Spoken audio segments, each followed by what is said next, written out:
ربكم الذي يزجي لكم الفلك في البحر لتبتغوا من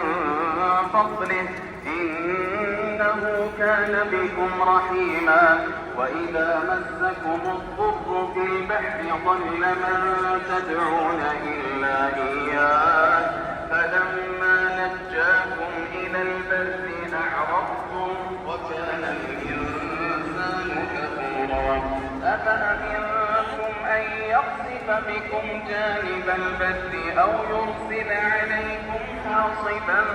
ثم لا تجدوا لكم وكيلا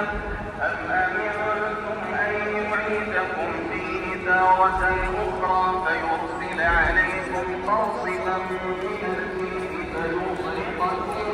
بما كفرتم ثم لا تجدوا لكم علينا به تبيعا ولقد كرمنا بني آدم وحملناهم في البر والبحر ورزقناهم من الطيبات وفضلناهم على كثير مما خلقنا تفضيلا يوم ندعو كل أناس بإمامهم فمن أوتي كتابه بيمينه فأولئك يقرؤون كتابهم ولا يظلمون فتيلا ومن كان في هذه أعمى فهو في الآخرة أعمى وأضل سبيلا وإن كانوا ليفتنونك عن الذي أوحينا إليك لتفتري علينا غيره وإذا لاتخذوك خليلا ولولا أن ثبتناك لقد كدت تركن إليهم شيئا قليلا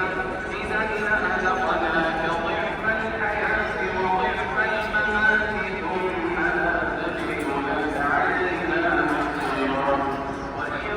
كانوا ليستفزونك من الأرض ليخرجوك منها وإذا لا يلتفتون خلافك إلا قليلا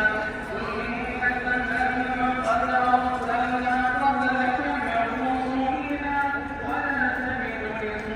لسنتنا تحويلا أقم الصلاة لدلوك الشمس إلى غسق الليل وقرآن الفجر إن قرآن الفجر كان مشهودا ومن الليل فتهجد به نافلة لك عسى أن يبعثك ربك مقاما محمودا وقل رب أدخلني مدخل صدق وأخرجني مخرج صدق واجعلني من لدنك سلطانا نصيرا وقل جاء الحق وزهق الباطل إن الباطل كان زهوقا وننزل من القرآن ما هو شفاء ورحمة للمؤمنين ولا يزيد الظالمين إلا خسارا وإذا أنعمنا على الإنسان أعرض ونأى بجانبه وإذا مسه الشر كان